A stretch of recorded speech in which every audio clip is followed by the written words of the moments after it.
प्राचीन समय की बात है। भृगु वंश के महान ऋषि मृकंडु और उनकी पत्नी मरुदमती गहरे जंगल में तपस्वी जीवन व्यतीत कर रहे थे। वे दोनों धार्मिक और भगवान शिव के परम भक्त थे, परंतु एक ही चिंता उनके मन को व्यथित कर रही थी।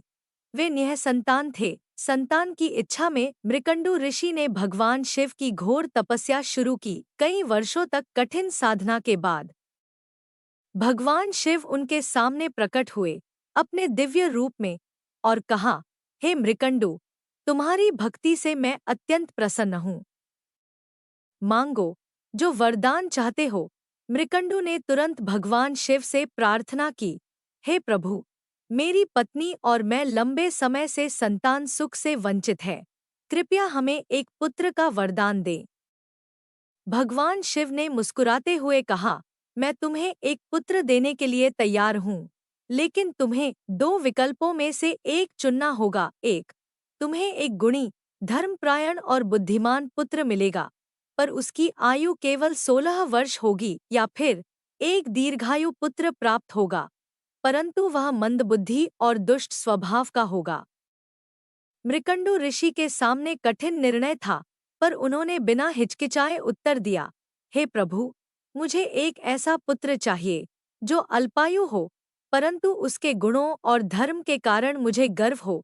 भगवान शिव ने उनका निवेदन स्वीकार कर लिया और कहा, तथास्तु, और अदृश्य हो गए। कुछ समय बाद मरुदमती ने गर्भधारण किया, और जब समय आया तो उन्होंने एक सुंदर, तेजस्वी पुत्र को जन्म दिया। माता पिता की खुशी का ठिकाना नहीं था। उन्होंने बालक का नाम मार्कंडेय रखा। जब मार्कंडेय 5 वर्ष के हुए तो मृकंडु ने उनकी शिक्षा की व्यवस्था की। आश्चर्यजनक रूप से बालक ने बहुत ही कम समय में वेदों और शास्त्रों में निपुणता हासिल कर ली। उनका व्यवहार इतना मनमोहक था कि सभी लोग उनसे प्रभावित रहते। वह अपने माता पिता और गुरुओं के प्रिय बन गए थे। समय तेजी से बीतता गया, और जब मार्कंडेय 12 वर्ष के हुए तो उनके उपनयन संस्कार का आयोजन हुआ। उन्हें रहस्यमय और शक्तिशाली गायत्री मंत्र की दीक्षा दी गई, और वे नियमित रूप से संध्या वंदना करने लगे। हर कोई उनके अनुशासन और धर्मपरायणता से प्रभावित था, परंतु मृकंडु और मरुदमती के मन में एक गहरा दुहक छिपा था। उन्हें पता था कि उनके पुत्र की आयु केवल 16 वर्ष तक सीमित है। इस बात से वे बहुत व्यथित रहते, लेकिन उन्होंने यह रहस्य मार्कंडेय से छिपाए रखा। 16वां वर्ष नजदीक आने लगा, और माता पिता का भय और गहरा हो गया।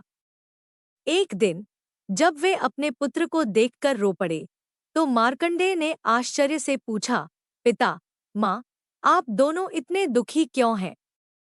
मुझसे कुछ छिपाया जा रहा है। कृपया मुझे बताएं कि बात क्या है।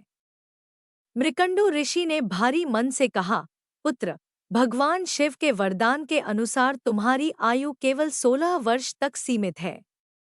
तुम्हारा जीवन जल्दी समाप्त हो जाएगा, और हम असहाय हैं। यह सुनकर मार्कंडेय ने शांतिपूर्ण स्वर में कहा, पिता, मृत्यु से डरना नहीं चाहिए, यह जीवन का स्वाभाविक नियम है। परंतु मैं भगवान शिव की शरण में जाऊंगा और उनसे प्रार्थना करूंगा। मुझे विश्वास है कि वे मेरी रक्षा करेंगे। इसके बाद मार्कंडेय ने भगवान शिव की घोर तपस्या शुरू कर दी। वे दिन रात शिवलिंग के समक्ष ध्यान करते रहे, शिवजी का ध्यान और पूजा करते रहे। जब मार्कंडेय का 16वां वर्ष पूरा होने वाला था, यमराज, मृत्यु के देवता, ने देखा कि उनका समय निकट है, और उन्होंने अपने सेवकों को मार्कंडेय के प्राण लेने के लिए भेजा। परंतु उनके सेवक कुछ नहीं कर सके, क्योंकि मार्कंडेय के तप से उत्पन्न प्रकाश और ऊर्जा इतनी तीव्र थी कि वे पास भी नहीं जा सके। अंततः यमराज स्वयं अपने काले भैंसे पर सवार होकर आए। उनके हाथ में वह प्रसिद्ध फंदा था जिससे वे प्राणियों की आत्मा को खींच लेते थे। उन्होंने मार्कंडेय को शिवलिंग के पास देखा और कहा, मार्कंडेय, तुम्हारा समय पूरा हो चुका है, अब तुम्हें मेरे साथ चलना होगा। परंतु मार्कंडेय ने बिना किसी डर के उत्तर दिया, मेरा भगवान शिव मेरी रक्षा करेंगे, मैं उनकी शरण में हूँ। यमराज ने फंदा फेंका और वह सीधे मार्कंडेय के गले में पड़ा। दुर्भाग्य से फंदा शिवलिंग पर भी पड़ा और उसी क्षण भगवान शिव प्रकट हो गए। भगवान शिव अत्यंत क्रोध में थे। उनके तीसरे नेत्र से आग की लपटें निकल रही थी। उन्होंने अपनी त्रिशूल उठाया और यमराज की ओर इशारा करते हुए कहा, मेरे भक्त पर हाथ उठाने की तुम्हारी हिम्मत कैसे हुई? यमराज ने डरते हुए कहा, प्रभु, यह मेरी नियति है, मैं अपने कर्तव्य का पालन कर रहा हूँ। परंतु भगवान शिव ने त्रिशूल उठाया और सीधे यमराज पर प्रहार कर दिया। यमराज तुरंत धराशायी हो गए और वहीं मृत्यु को प्राप्त हो गए। सभी देवता भयभीत हो गए। पृथ्वी पर संतुलन बिगड़ने लगा, क्योंकि मृत्यु के देवता का नाश हो चुका था। यह देख इंद्र और अन्य देवता भगवान शिव के पास आए और उनसे प्रार्थना की, हे महादेव, कृपया यमराज को जीवन वापस दें। मृत्यु के बिना संसार में संतुलन नहीं रह पाएगा। भगवान शिव ने देवताओं की प्रार्थना सुनी और कहा, यमराज को जीवन मिल सकता है, परंतु मेरा भक्त मार्कंडेय अमर रहेगा।